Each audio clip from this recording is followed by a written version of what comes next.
It was one of the most controversial decisions taken in the CIA's history, to subject terrorist suspects to what the agency called enhanced interrogation techniques, but what nearly everyone else calls torture.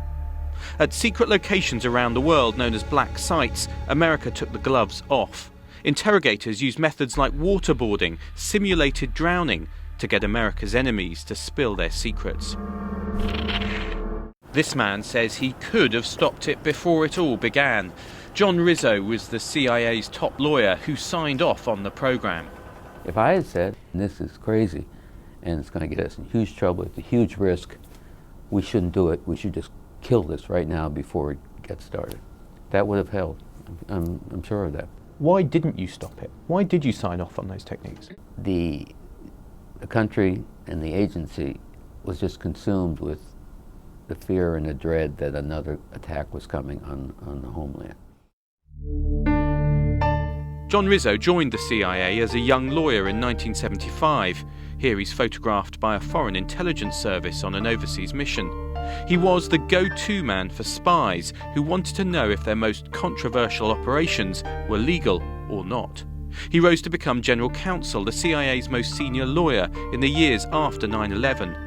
Now retired, he's defending the decisions he and America's leaders took in their fight against Al-Qaeda.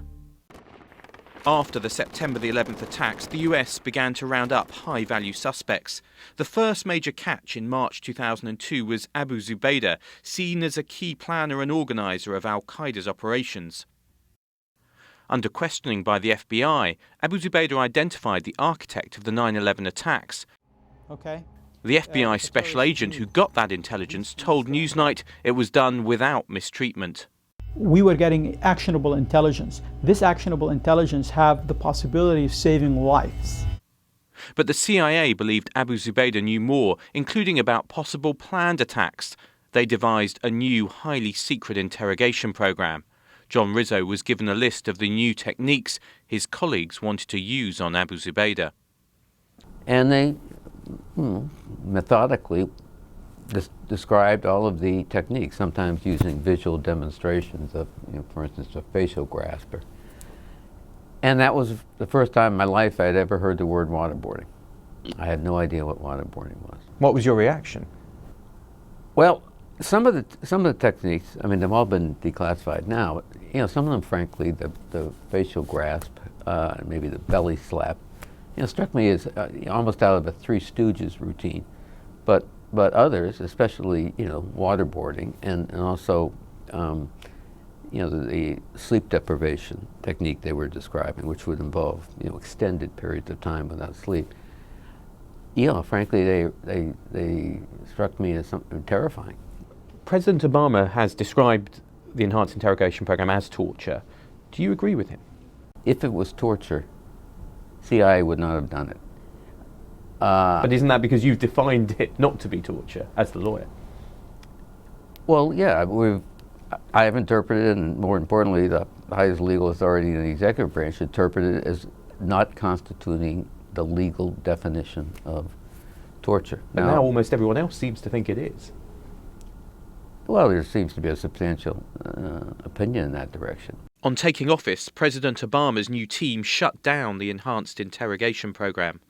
But when Rizzo met Obama's key aides, he discovered they wanted the CIA to do something else, accelerate massively its program of drone strikes. The new president wasn't going to take any prisoners. A mistake, says John Rizzo. Killing a source of information should be the last resort, not the first resort. The whole program, the whole enhanced interrogation program, the whole secret prison program was designed to elicit information from high-level terrorists that could not be acquired by any other means. That's what it was about. That's why these people, there were great pains made to capture these people, keep them alive, get them to talk. They're not going to talk if you blow them out of the sky from 15,000 feet. But the eliciting of information through waterboarding damaged America's reputation abroad and angered some at home. It was simply too much for many to stomach. Immoral, many felt. Illegal, some said. But the lawyer who had to authorize that decision is unrepentant. It's not easy. It's not an easy job to have, to be a lawyer for an intelligence agency. Involved moral conundrums and quandaries? Yeah.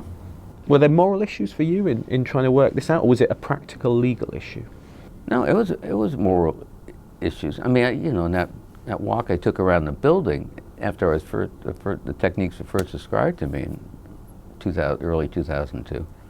And I first saw it, I can't believe I'm even considering this.